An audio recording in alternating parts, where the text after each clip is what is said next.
y'all. Happy Saturday. Happy Saturday. What's going on, y'all? What is going on to everybody in the chat? Thank y'all for being here. What are y'all up to this Saturday? Y'all haven't even been outside. I've been taking care of some stuff, and I wanted to jump on here because y'all, this Epstein situation is getting a little explosive. I don't even know if I want to say a little explosive.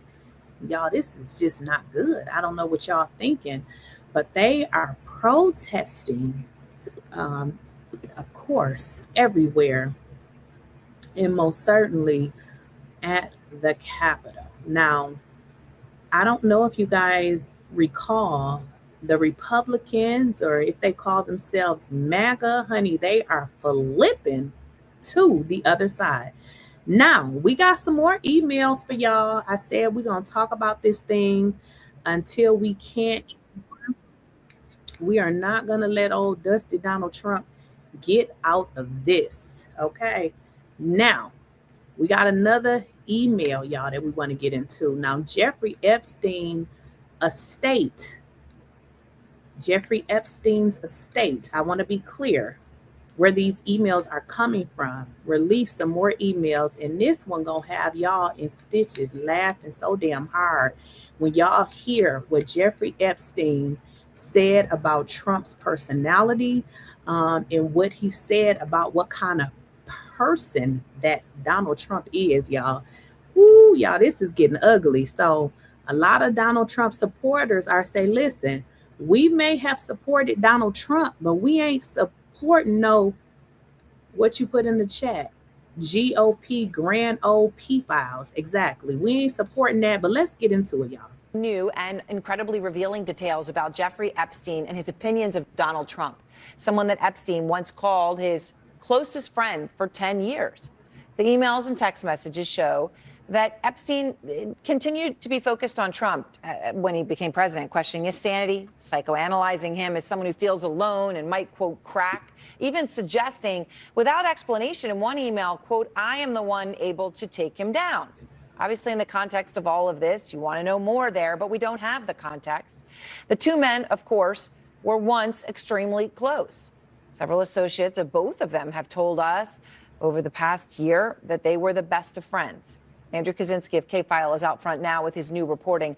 And Andrew, you actually went through, and it's a lot. You can get document dump like this. Yeah. You can word search, which actually was not easy in these documents because they were scanned. I just want to address a few people in the chat. I know somebody said the text messages don't prove anything, or the emails. Right now, they prove that Donald Trump was best friends with a pedophile. I mean, if that's not enough, are you friends with people that mess around with kids? So it definitely proves that. I don't know what else it needs to prove. Is that not enough? But then you have to really try to read them. And you read through thousands of pages. What did you find? That's right, Erin. And after going through thousands of these newly released emails, there's a few things that quickly became clear to all of us. One is that Epstein kept bringing up Donald Trump long after Trump said their friendship had ended. His private comments about Trump were, for the most part, remarkably negative and harsh. And he sort of often cast himself as someone who understood the former president's mindset. Now, in messages in 2017 and 2018, he described him as, quote, effing crazy. You can see it right there, speculated he might have early dementia, called him a maniac, borderline insane. There was something where he compared him to a mob boss. There was something where somebody messaged him and said, Trump is truly stupid, to which he replied, duh. So, one of the emails that we found that was very interesting was this one to Treasury Secretary Larry Summers, in which Epstein harshly described Trump, writing, quote, I have met some very bad people, none as bad as Trump, not one decent cell in his body. So yes, dangerous. Another we found seemingly. Wait, we got to leave. I have met some very bad people. Let's leave that up there for the people in the back. Okay, let's read this. Now, this is Jeffrey Epstein having a conversation with somebody else about none other than Trump. Okay, now this is what Jeffrey Epstein said about Trump's personality, which is so crazy because is this not what we are seeing today? He said, Jeffrey Epstein said this about his friend, honey, because y'all know they were friends, okay?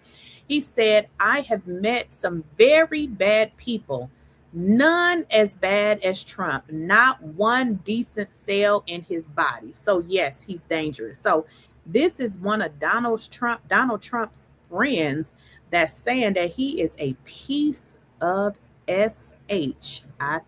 People, none as bad as Trump, not one decent cell in his body. So yes, dangerous. Another we found seemingly mocked Trump. It was a 2019 exchange in which a contact wrote, just met your friend POTUS. And he responded back, see if you still have your wallet. Now, look at that. So Epstein really don't have anything nice to say about Trump when somebody replied, which they didn't tell us who the person was. I guess we don't need to know who that person is. They simply said, just met your friend, POTUS, President of the United States. And Epstein's reply was, see if you still have your wallet.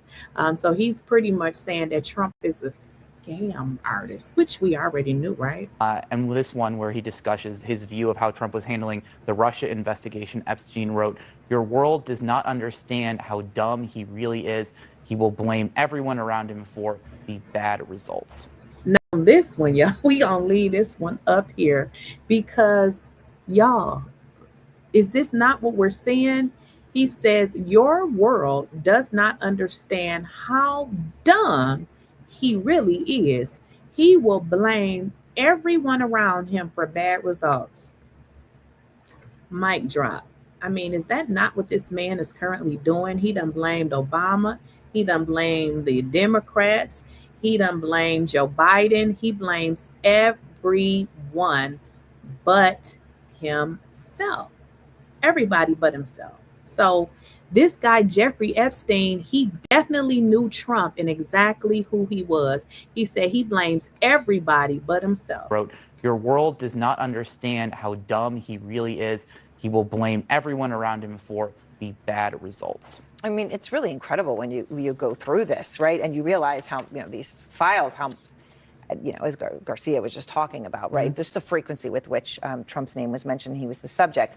Trump obviously has never been accused by law enforcement of any wrongdoing, and it's important to always note that when we're talking about this. But the emails do suggest that Trump was a recurring fixation for Epstein, right? He keeps talking about him. He keeps analyzing him. What kind of insight did Epstein claim to have into Trump, Andrew? And I say that in the context of the fact that we know for many years the two men were very close. Very close, very close. Ed Trump had said in that New York Magazine article where he called him a, quote, terrific guy, that they had been, he had known him for 15 years at that point, and that was in the year 2000, so going all the way back to the 1980s. And Aaron, what you see in these messages is that Trump did talk about Epstein as if he was someone he had special insight to, if he understood how Trump thought in a way other people didn't. He described Trump as impulsive, isolated, in his own words, quote, nuts and dangerous. Take a look at this 2018 email where they're discussing this Daily Beast story that suggested that Trump was having a mental breakdown. He wrote,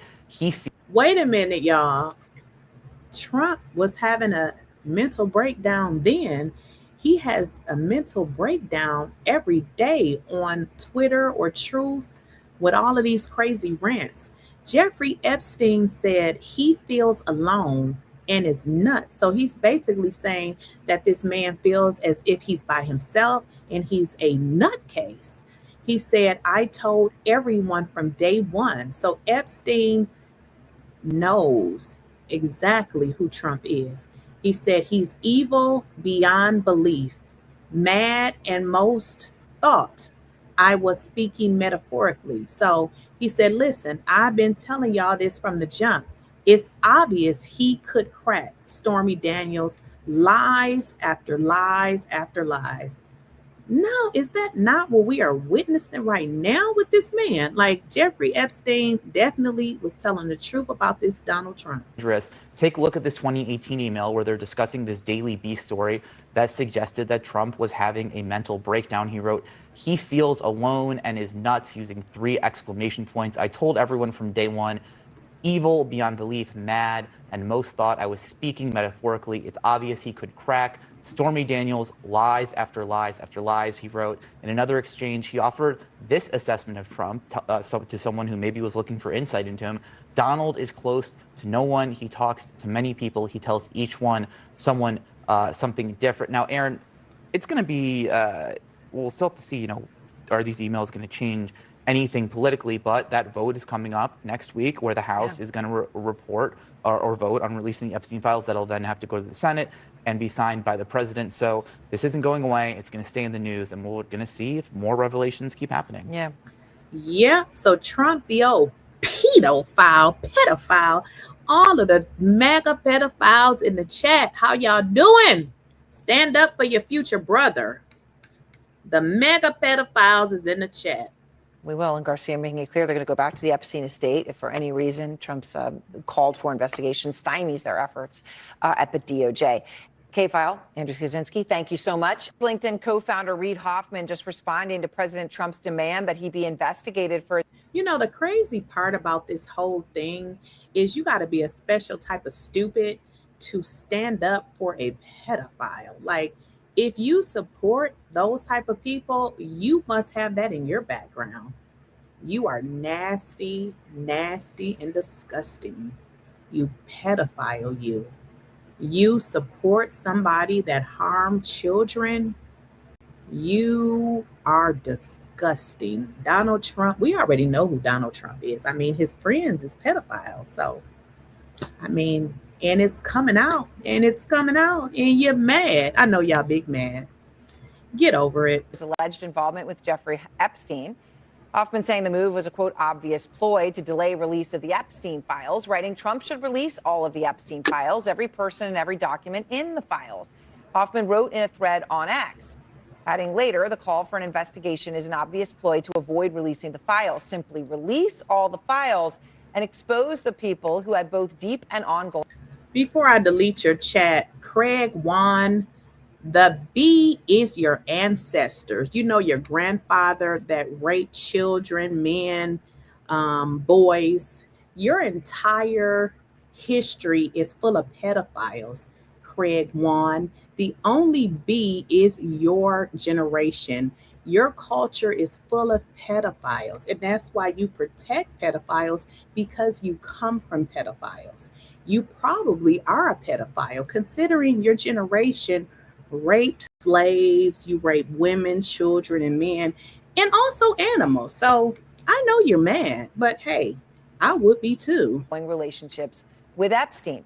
Now, this is very significant, coming as it does after Trump earlier today had come out and said that he wanted an investigation from his own DOJ into several individuals, all of whom were Democrats or with deep Democratic ties.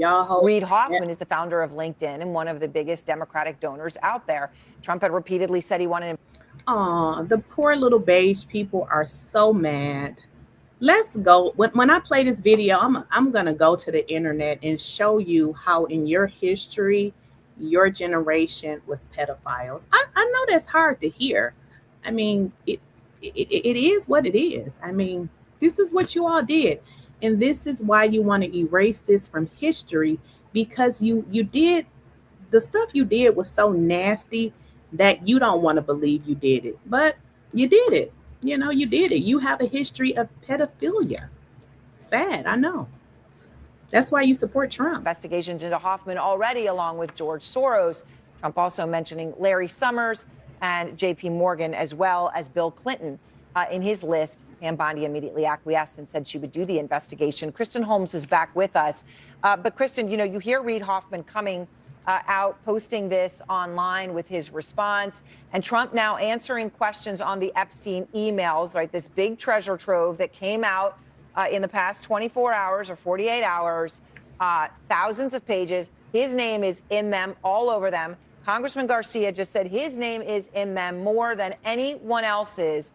But let me just tell y'all this. They get mad when the truth come out. Let me just tell y'all this.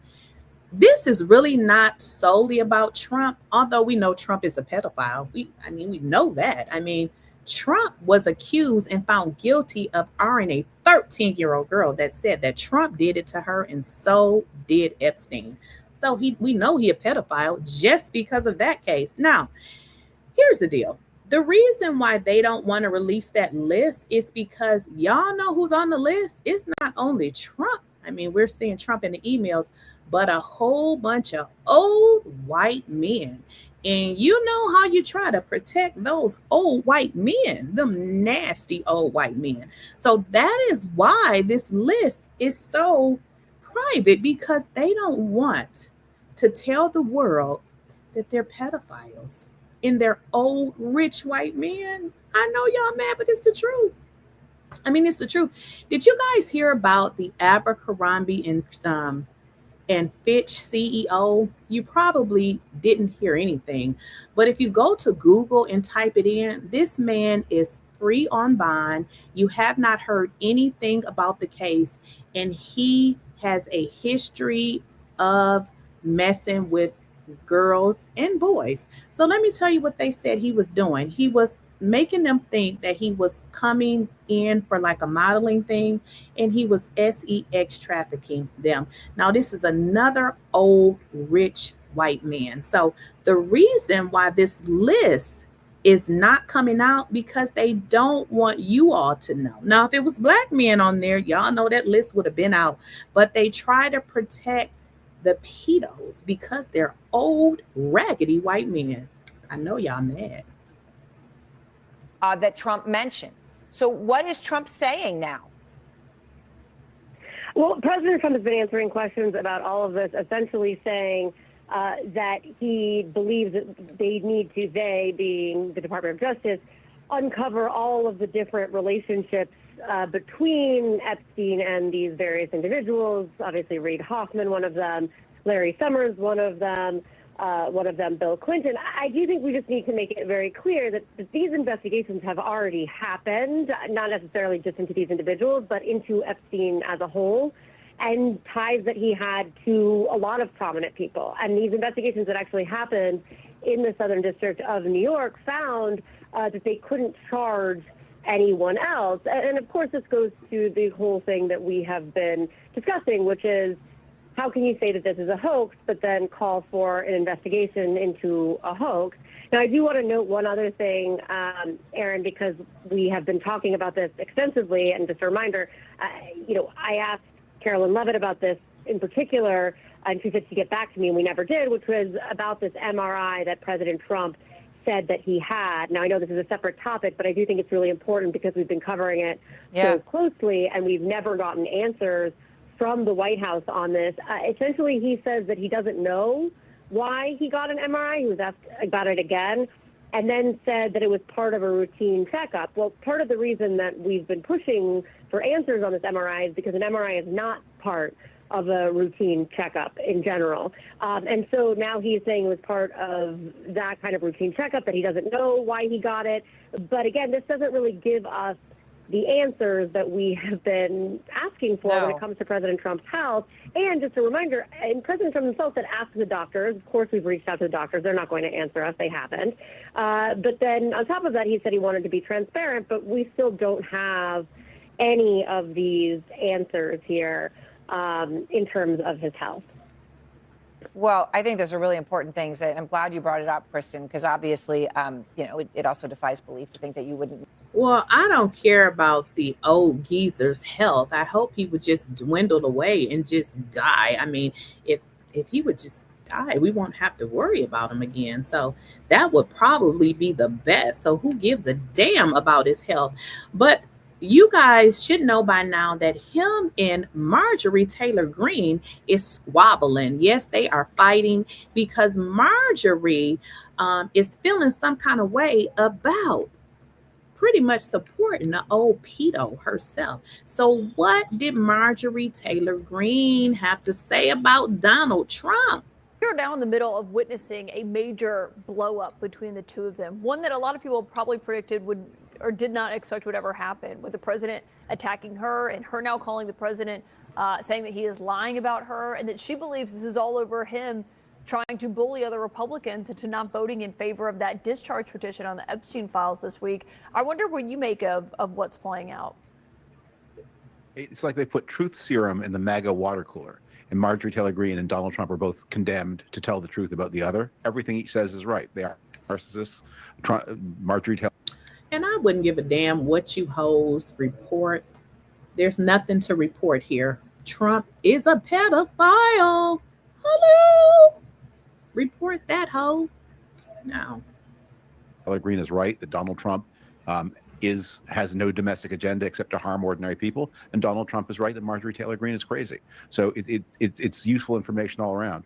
But what I worry most about this and the Epstein files and all the things that Trump has tried to keep control of, escaping his control, is he has one big distraction in his hand, and I fear he may be about to deploy it. Look at all the pedophiles in the chat. Pedophiles, this is not the video for you. We do not support pedophilia over here. This is not the channel for it. We don't support it. We don't condone it. So you have to go to another channel.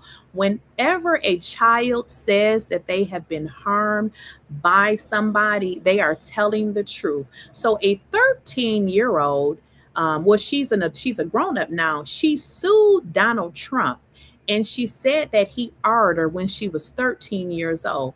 That makes him a pedophile. So if you're mad, I don't give a damn. Okay, pedophiles, get out this chat. You're in the wrong chat. We're seeing in the Caribbean right now the largest buildup of U.S. naval forces in the region since the Cuban Missile Crisis. There's no plan. There's no authorization by Congress. There are no regional partners. It is not a war that should be fought in this way at this time. But one thing it would do is change the subject. So you're worried that he could take. Right. They say I'm going to report you. There's nothing to report. Dummy, pedophile, pedophile, pedophile. You are protecting a pedophile. And you should probably leave here. I mean, and stop saying you're racist. I mean, I wouldn't give a damn if you said I was racist or not.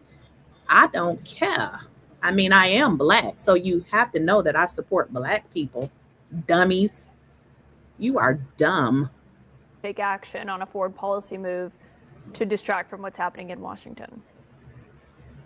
Yeah, I think that explains a lot of his foreign policy operations, but the forces are there. They've been pulled away from other theaters where they might be needed. They're building up to something. Again, they have no authorization. They have no allies. They have no goals. But boy, would it change the subject. And boy, does Donald Trump right now need a subject change.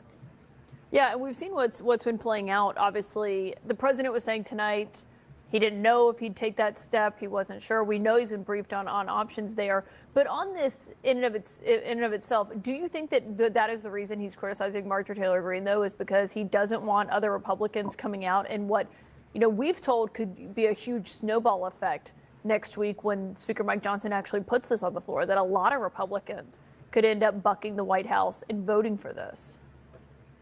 I think he genuinely can't help himself. I don't know that Donald Trump has fully formed strategic plans. He has a lot of impulses. He's also testing the old magic. After one of the things that has happened after the elections in New Jersey and Virginia and elsewhere, and Georgia maybe most significantly, because there was an all-state race that Republican candidates lost, is a lot of Republicans have to be thinking, what about my future? I used to think the greatest hazard to my future might be that Donald Trump would criticize me, but maybe actually now he can't help me and might even hurt me. And that's a little bit of discipline lost. And Marjorie Taylor Greene may be the test case where a lot of less inflammatory Republicans are saying, if she gets away with this, we can all get away with it. Yeah, and she's obviously someone who has been a huge advocate of his and very loyal to the president, especially after January 6th when everything happened. And obviously, no one can forget. Wait a minute. I got to just say this comment. I got to put it on here. You say, why is all the white people crying? Because they can't handle the truth. Us beautiful Black people, we are put together wonderfully. We can take all sort of things. But when you're told that you come from a history of pedophiles, you can't take it because you just can't handle the truth. I mean, the reason why a lot of those people, they can, when they hear about pedophiles, they think that it's okay because that comes from their generation. I mean, when it's in your blood, you don't see anything wrong with it. So when somebody tell you it's something wrong with it, you get mad, honey. That's what that is. she's not a good actor. I mean, she's not a hero of the Republic, but she is somebody who may be just crazy enough to actually believe the things that Donald Trump says without believing them. So a lot has happened tonight. Buckle up. Marjorie Taylor Greene is learning what it feels like to be on Trump's bad side. She has been one of the most vocal Republicans calling for the full release of the Justice Department's investigative files on Jeffrey Epstein. And now President Trump tonight is unendorsing. He is withdrawing his endorsement of Marjorie Taylor Greene and writing on Truth Social that all I see wacky Marjorie do is complain, complain, complain. And then he added that I can't take a ranting lunatic's call every day. There was a lot there. So you can go and then talk about a lot. Then MTG fired back with screenshots of text messages that she claims where she claims that Trump is lying and that she did not call him, also saying that it is astonishing, really, how hard he is fighting to stop the Epstein files from coming out. Okay, I just want to answer something because y'all know I'm going to get these hoes together in this chat. That's like saying all black people are on EBT. Let me just explain to you something, sweetheart.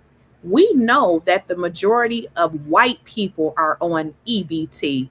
And the statistics are there. You motherfuckers have lied your entire life, making it seem like black people are on EBT when the statistic recently showed that you motherfuckers are on EBT.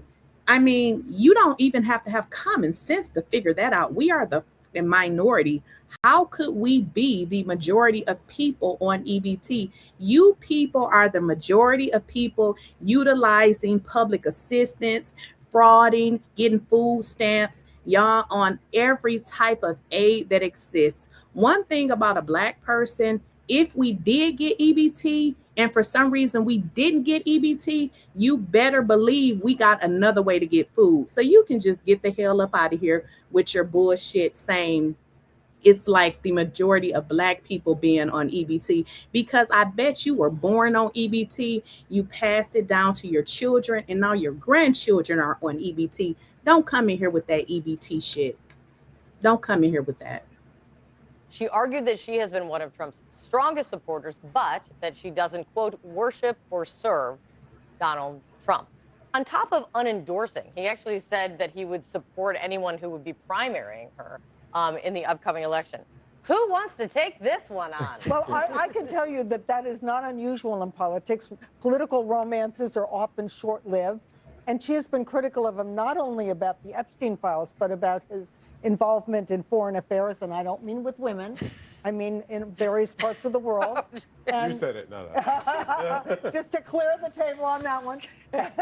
And so it's not surprising that they have had a breakup of sorts after all. He didn't give her a ring. He just supported her for a little while. Listen, this fire is spreading. I mean, right, it started off talking about Epstein in the beginning. Then during the shutdown, she was one of the few Republicans that correctly identified Donald Trump's unwillingness to deal with the ACA subsidies and lower healthcare costs for Americans as being one of the reasons why the shutdown occurred. Yeah, she was very outspoken about that. Now she's talking about foreign policy. This is not going away. Whatever's going on between them seems to only be heating up, and I think... Let me make sure you people understand, because y'all got some confused. If you don't want to be here, go to some white person's channel. This is a black person's channel. I support black people. Don't come in my chat telling me nothing about black people are on public assistance when you motherfuckers was born on public assistance and you passed it down.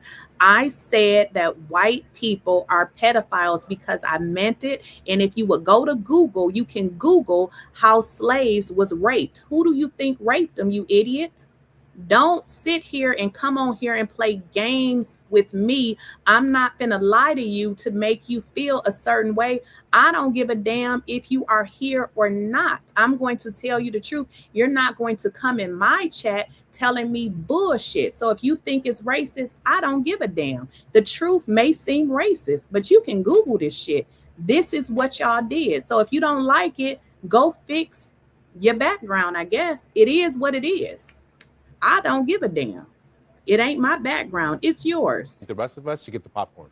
I think I'm here for it. And a war with words, sorry, Scott, a war with words with Donald Trump is such a risky business that I cannot believe she has the bravery to engage in it, because even if she was right, she's still going to lose. Is there an She example could of put anyone beating Donald Trump at this game? Never. This is his game, and he's great at it. And she's barking up a tree that she's going to fall on her really hard. You know, it's interesting. He has some people who profess to be strong supporters who do oppose him more often than the people that you might not think are his strongest supporters. She's one of them. Thomas Massie in Kentucky is another one. Rand Paul, my home state senator, he takes on Trump, although they profess to be Trump supporters. In this case, I think he had the order out of order. I trace all this back to his decision, the righteous decision to strike Iran. She was against it. So were some of the people who occupy that wing of the party. He defied them. And since that time, they all seem to be stridently picking at him on this issue or that. And then, of course, everybody knows in Washington, Miles, you know, the fastest way to get in front of a television camera if you're a Republican is to come out and crap on Donald Trump. And so that is what she is doing. But you know, Scott, that is what she is doing because I trace it back further than that, Scott. Over these issues. They are, and I enjoy cussing them the F out. So, you know, if they want to come in here talking they shit, because it's something called white trash. And if you come in here with that, you can be white trash, okay? I don't care what you idiots say. I said what I said. If you don't like it, get the fuck out of here. And it's that on that. I said what I said. If you don't like it, get the fuck stepping. And that's what happened. Scott, I trace it further back than that. I trace it back to 10 years ago when you said Donald Trump was an authoritarian. And you know what, Scott, I've got to hand it to you. That was a remarkable forecast. Because 10 years later, I think you called it. Here's Donald Trump today, the man with the heart and soul of a fascist, showing us he now has the bona fides. By tonight, ordering investigations into American citizens. That's why members of his party, that's why members of his Why are you so upset he's running the executive branch? For the same reasons you predicted he shouldn't. For the same reasons, Scott, you said he violated his oath and he should never be back in that office. I happily voted That's for why him. I'm upset for the man being in the Oval Office. I happily voted for him 3 times. I know that. The alternative was terrible. And a lot of your friends were shocked. Yeah, well, a lot of my friends would have been shocked at you trying to subvert the elected president of the United States, which you did. Well, I proudly did. I proudly some said mid-level to the staffer country substituting his who judgment this for the man elected was. president of the United States. Well, Good Scott, luck, I would have brother. loved to have seen you stand up to it. Good luck. Back to MTG. Is it the sign of a changing tide? Is it the sign, or is it a singular one back and forth between one Republican who is getting into a fight with Donald Trump? Or do you think there is a possibility that it is the beginnings of Republicans seeing past the Donald Trump era? The short answer is that we don't know. Because you've got like Thomas Massie saying exactly that. Like your vote on this discharge petition is going to outlast Donald Trump's time here. So you need to consider that when you make your decision. But if we keep paying attention, what we see is that last week the president got his clock clean in an election. All the Republicans got their clock clean in an election. This week we see what's happening with the Epstein files. So next week we're going to see them take a vote. And if we see a bunch of Republicans defect on the Epstein files, I think what we're seeing is the real testing of the waters to find out whether or not you can oppose Donald Trump and still get elected. When we talk about Marjorie Taylor Greene, the one thing we haven't talked about yet is her fundraising prowess. And according to sources, she is the most popular fundraiser in the Republican Party other than Donald Trump. This prediction about no one's going to care about this. I was asking it a question. I wasn't predicting. No, you said people were somebody said that this was going to outlive. Tom Massie. And the prediction that this was going to outlive. I totally disagree with that. I think right now more. Okay, y'all, let's switch gears and see what's going on with these damn emails. Because, you know, a few more have come out. Let's kind of go over that and how the Trump administration is running from them damn emails. Donald Trump can't escape as he caps the worst start to a month of his second term. From the Dem wins to the Epstein email explosion this week, he is having a tough November. These new Epstein emails have upended the White House. And they're only getting worse because it takes time, even in our rapid information environment, for journalists and politicos and any citizen who wants to look and go through these 20,000 emails. All of this started when Democrats used their power to push the envelope and release some of the emails, the ones they said showed why Trump is hiding, as they demand a vote to release them all. Republicans got mad, remember, in the week and said, oh, well, we'll release more. And so what started with 3 emails turned to 20,000. Tonight, I have more details on how it's all going. because this is a vast tranche of documents, of emails, that many people clearly, from the way they were typing to Epstein, thought would stay secret forever. Epstein made the biggest news, perhaps, from the grave, so to speak, with his now unearthed statement. Of course, he knew about the girls. Epstein said, of course, he knew about the girls. Now, a lot of people saying, what does this prove? It proves that this man, Donald Trump, he knew of what was going on. Like, he knew of it. What Epstein said in an email to somebody else is that Trump was actually with one of these victims. So, I mean, these emails are proving a lot. And people want Donald Trump out of the White House. We have a pedo in the White House. Statement to Maxwell, a sex trafficker convicted and in prison right now, that, of course, Trump knew about the girls. Donald Trump has denied any wrongdoing and has very specifically tried to deny that he knew what Epstein was exactly up to, although the Trump story on that has changed, and that is getting new scrutiny right now. There is also how the Trump DOJ has dealt with Maxwell and her controversial interview with a former Trump defense lawyer who now is paid by your tax dollars to do a people's business at the Trump DOJ. But it looks like Deputy Attorney General Todd Blanche may not have been doing the people's business. We'll get to that. But in this exchange from 2011, Epstein wrote to Maxwell, Trump was spending, quote, hours at his house with one of the victims. Okay, all of you weirdos in the chat that said, well, what does the emails prove? They even blew it up for you slow ass people. It says Trump was with a victim and they spent hours at my house. Do you guys not know how to read?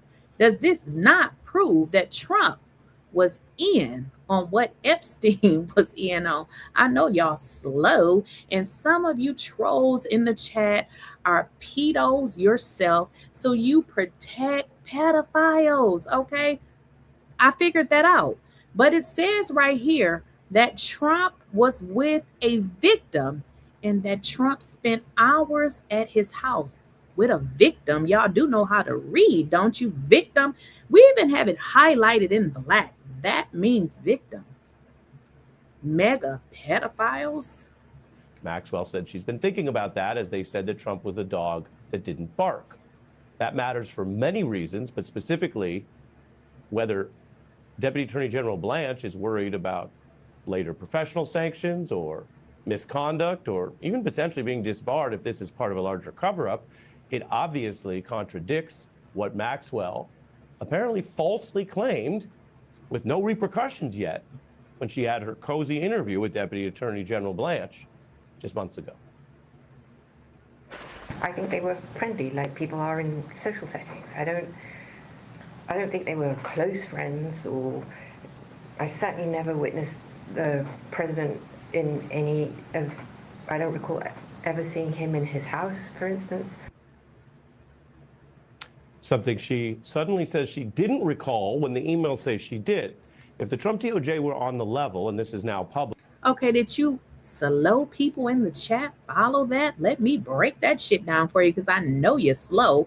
So when 𝐬𝐮𝐬𝐫𝐷𝐿𝐴NE was just emailed by the DOJ, y'all know how Trump fixed that shit up and moved this lady to a very nice prison. I don't know what a very nice prison is, but where she is supposed to be better than she was. Well, she sat down, and at that time she acted like she didn't know shit. But they're now going back to those emails that she emailed years ago, which said she actually did know something. So does that make any sense to y'all? Or are you going to say that was a lie and it's fake news? Like, at a minimum, they would go deal with this with her. At a maximum, remember, even when you're in prison, if you mislead the federal government, if you provide false statements to a federal officer, that could be a new crime.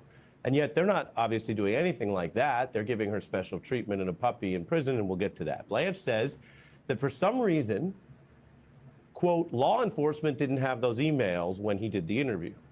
As I've reported to you, he said, when I interviewed Maxwell, quote, law enforcement didn't have the materials. Epstein's estate, quote, hid for years and only provided to Congress.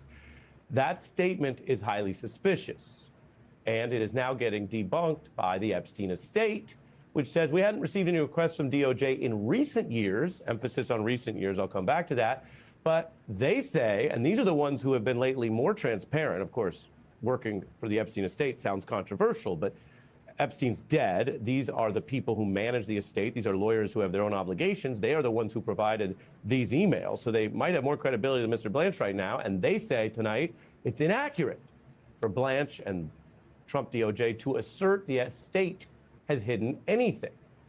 And let me tell you a bit more about that. You might say, okay, Ari, with everything going on, why are we diving into a debate between anonymous lawyers or random obscure lawyers at the Epstein estate and the Deputy Attorney General? Well, the Deputy Attorney General is responding because he's under pressure. The interview, many legal experts have said, looked suspicious at the time. Now it looks like outright cover-up, potential misconduct. And so he says law enforcement didn't have the materials. He tries to go after the Epstein estate. Maybe he didn't realize they would come back at him. They're saying his whole defense that they hid anything is wrong, is inaccurate. Another word for that would be a lie if they think he knows that it's inaccurate. But more to the point, they didn't use the underlying original nonpartisan career prosecutors who led the Maxwell case. That was suspicious. I pointed that out at the time. Those prosecutors probably know everything that they requested, including the first step you take in this kind of probe, which is to try to get emails and texts, and you go to the telecommunications providers. You don't even need to get them from Epstein. We would know more about that if the Trump DOJ was on the level. And then remember, on top of that, they then fired the person who actually won Maxwell's conviction, Maureen Comey. So there's a lot more smoke here and a lot more questions, and a real investigation can get to the bottom of it. Now, you might say, are we going to get to the bottom of anything? Seems like a lot of secrecy and a lot of corruption these days. Well, you're right if you think that. And there are a lot of places where Congress doesn't do anything, and a lot of places where Republicans won't stand up to Donald Trump. That is a well-known pattern. And yet here we are ending this bruising week for Trump with an unusual headline. Republicans revolting. Congress, which is controlled by Republicans, will actually hold this vote next week on releasing more of the Epstein files.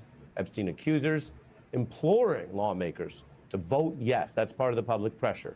They write, there's no hiding behind party affiliation. When you vote, we will remember your decision at the ballot box. And there has certainly been a nonpartisan or transpartisan movement with growing heat to get to the bottom of this. Trump is trying to deflect. He made an announcement today that itself is illicit and suspicious. He now says he wants the DOJ to investigate whether there were other crimes or Epstein's relationship with Bill Clinton and other figures, and he names the bank, J.P. Morgan, tech entrepreneur Reid Hoffman, and others. Now just think about that. I know we live in cynical times, but if this government, from the president on down, thinks there was sex trafficking with any of those people, or J.P. Morgan, which of course was very controversial in how it handled Epstein's banking. Just think about what Trump just admitted, that they haven't really pursued that. This is his DOJ. He was in charge in the first term. They could have looked at all of that. That's when the initial Epstein case came. He's been in charge now, as you know, for this year. And yet, that announcement, if you take it at its word, admits they haven't done it, and there may be crimes, and now they want to do it. That implicates Donald Trump, if you take him at his word. If you don't take him at his word, and you think this is a giant distraction, an effort to use the real crimes and victims and sex trafficking that did occur in a politicized way to go after other people and distract from himself, well, that's even more disgusting and cynical. And if you know this program, I don't use those words often or lightly, but it is indeed disgusting. If you have an oath to uphold the Constitution and enforce the laws, and here you are abusing and misusing that responsibility to play political games, and your pawns or chess pieces in that are the women and girls who actually were the victims of these crimes, we do need to maintain our capacity both for outrage when it's warranted and a vigorous search for the truth, which is what the justice system is supposed to do. This is how it goes when Trump talks to reporters about this. Mr. President, can you respond to these Epstein emails that were released today? President Trump walked past reporters yesterday, as you see here, as they were asking him questions about the newly released Epstein emails. Mr. President, any comment on these Epstein emails, sir? No comment. Now, not a lot of response from a normally voluble figure there. The conservative Wall Street Journal, owned by Rupert Murdoch, says, as is so often the case, Trump has been his own worst enemy here. He looks like he has something to hide, even if he doesn't. Now, let me tell you a word about that even if. Even if he doesn't have something to hide is charitable. But he does have something to hide. He's in the Epstein files. He's in Epstein's secret emails to a convicted sex trafficker, Maxwell, to Steve Bannon. People are getting more details on those as everyone pours through what is 20,000 documents. Some of them are quite interesting. Some of them are random. Some of them, the House release involves public information like pages from a book. So you go through all this in the reporting process. But he clearly has something to hide because he's been fighting even this disclosure, which shows he's in the files. And he's fighting the next possible disclosure, which suggests he's in the files again. As for Maxwell, she has the audacity or the sex trafficking chutzpah to use this period to prepare to ask Trump to let her out of prison. Something that would seem unthinkable unless you think, again, he would rather take the hit for that to maintain her as some sort of non-credible source to defend him. Unlike other prisoners, Maxwell already reportedly gets unlimited supplies, special treatment, quote, customized meals personally delivered to her cell, a private exercise area, access to this much maligned service puppy. She says it's safer and more comfortable. I feel like I've dropped through Alice in Wonderland looking glass. I'm much happier and safe, is her statement on the matter. Trump said he would not rule out freeing her. Think about that. He's on the run. He's in the files. And now, having campaigned on both transparency of releasing the files and justice and saying this whole pedophilia ring was a bad thing, he is now still leaving the door open to freeing from prison the only individual ever incarcerated for Epstein's related crimes. Now, we've heard so many lectures about how nothing changes and Trump has loyalty and he likes to tell people he could shoot someone on Fifth Avenue and get away with it. Well, that may not be true either. There are some problems, legal and otherwise, that Trump's base has excused. But right now, I showed you the Wall Street Journal. I showed you the Republicans in the House who overrode Trump's strategy here of secrecy. And other members of the MAGA base are upset. Newsweek reports on the threat to the Trump presidency now looks unlike anything we've seen before. And over across the whole country, his approval is cratering, MAGA loyalists concerned. Well, that's good because, like I said, I don't know who could support somebody like this. This dude is guilty. He's guilty. He's guilty. He's guilty. And from what I see, this shit is, they are, stuff is coming out with regards to corruption in his cabinet because these folks is corrupt. Today, ProPublica published quite a scoop about Trump DHS Secretary Kristi Noem that in any other era, I should say, would be a career-ending scandal. But to understand the pattern of corruption of this woman, we just have to zoom out just a little bit, just for a moment. Because since Noem took over DHS at the beginning of the year, she's become known for appearing to be more obsessed with putting on various costumes than doing her actual job. I mean, she donned a bulletproof vest just to talk to her own agents. She wore a Customs and Border Patrol uniform on Fox News. And of course, she is constantly, and I mean constantly, throwing on a cowboy hat and riding horses. Always with plenty of cameras around to capture the moment. But Noem's apparent obsession with image actually goes much further than just putting on costumes, because she has directed more than 200 million taxpayer dollars into TV ads to promote her work at DHS. And just to put it in context, that is nearly twice what DHS spent on ads altogether in all of last year. And the content of those ads have already been a scandal kind of in and of themselves. I'm Kristi Noem, the United States Secretary of Homeland Security. Thank you, President Donald J. Trump, for securing our border. And if you were wondering who exactly the target audience is for that, DHS spent $30,000 to run that ad, the one I just showed you, specifically in the ad market where Mar-a-Lago is. Now, as much as spending tens of thousands of dollars to make sure your ad plays on the TV near the president is a bizarre waste of taxpayer money, $30,000, it turns out, is a drop in the bucket compared to the more than $200 million DHS has spent this year making and airing ads. And the rest of that money is where the story gets truly bonkers. I mean, since March, we have known that DHS skipped the normal competitive bidding process when giving out the contracts to make and air these ads. DHS claimed that because Trump declared an emergency at the southern border, they didn't have to waste time getting competitive bids. And that brings me to the first part of ProPublica's big scoop today. Because it turns out that the majority of that no-bid contract money, 143 million taxpayer dollars, went to this kind of mysterious LLC in Delaware. An LLC that was created just days before it got. Woo! Corruption at its finest. I know y'all picked up on that. Did y'all pick up on that? These people are stealing your damn tax dollars. Not only are they pedophiles, this woman spent $220 million for ads. Did y'all see where 100 and something million went? She just said to an LLC that was just created. Y'all, they stealing the money. I've been told y'all this. We're going to have to rewind this. They stealing the money. Turns out that the majority of that no-bid contract money, 143 million taxpayer dollars, went to this kind of mysterious LLC in Delaware. An LLC that was created just days before it got that no-bid contract, just days. And so let me kind of break that down for y'all. I don't know if y'all familiar with bidding and getting work through the federal government. It is a very competitive process. I used to do it, but I stopped doing it because I was spending so much of my time.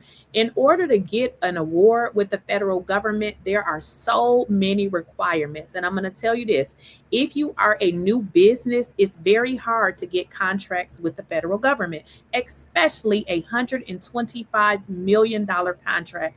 What this does is it screams corruption. $125 million went to an LLC that was created just days before they received the money. No, it don't work like that. This screams corruption. So not only is Donald Trump and his MAGA people a bunch of pedophiles, they're scammers. I mean, you're telling me that a new business got a contract for $125 million and it was just created days ago? Nah, it don't work like that. Million taxpayer dollars went to this kind of mysterious LLC in Delaware. An LLC that was created just days before it got that no-bid contract, just days. And the man who owns the home that LLC lists as its address did not respond to ProPublica's questions. Now, when asked why the agency chose that LLC, DHS said, quote, "The results speak for themselves," and then proceeded to claim that Trump has made the border the most secure it has been in American history. Not exactly answering the question. So DHS gave a $143 million no-bid contract to a brand new LLC that no one seems to know anything about. That is... That shit went to Donald Trump pockets. Are y'all catching this? Are y'all catching this tea? Obviously a scandal enough to begin with. Then there's this. This is an ad Kristi Noem shot on October 2nd, which, by the way, was the second day of the government shutdown. So while hundreds of thousands of federal workers went without pay, including the nearly 50,000 TSA workers that work under Noem, Noem donned a cowboy hat and had a production company film her riding horseback with buffalo. And whether or not you care about the very weird content of the ad, you should care about who made it. Because according to ProPublica's new reporting, that ad was made by a company called Strategy Group, which is run by a man who is not only the husband of Noem's chief DHS spokesperson, Tricia McLaughlin, yes, she's a something, but also has personal and business ties to Noem herself. And the company's name, Strategy Group, does not appear on any of the public documents about the contract.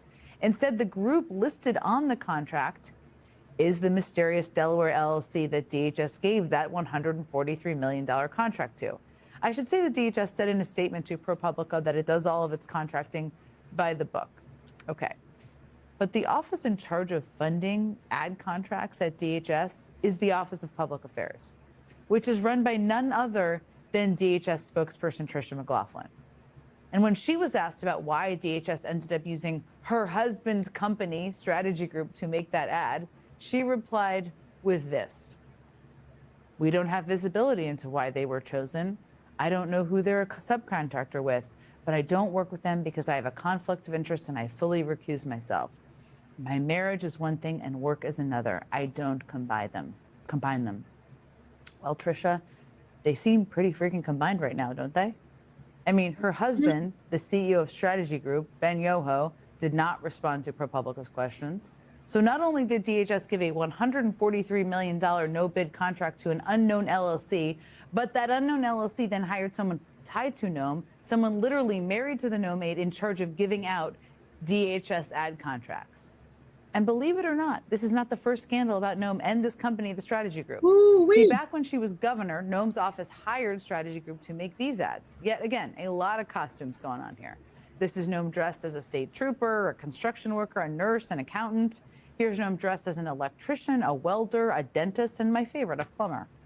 There were a lot of these ads, millions of dollars worth, paid for by South Dakota taxpayers. Those ads were the result of a bidding process, and the state says the process was done by the book. But ProPublica reports that a former official from 𝐬EM's South Dakota governor's office has since alleged that the bidding process was rigged. The former official said that a top 𝐬EM aide told them the governor would be angry if Strategy Group didn't win the contract. And then contemporaneous text messages reviewed by ProPublica corroborated that account, showing that senior 𝐬EM administration officials pushing for Strategy Group to get the contract. There's all that. 𝐬EM, of course, denies those allegations. I should note that MSNBC has not independently verified ProPublica's reporting.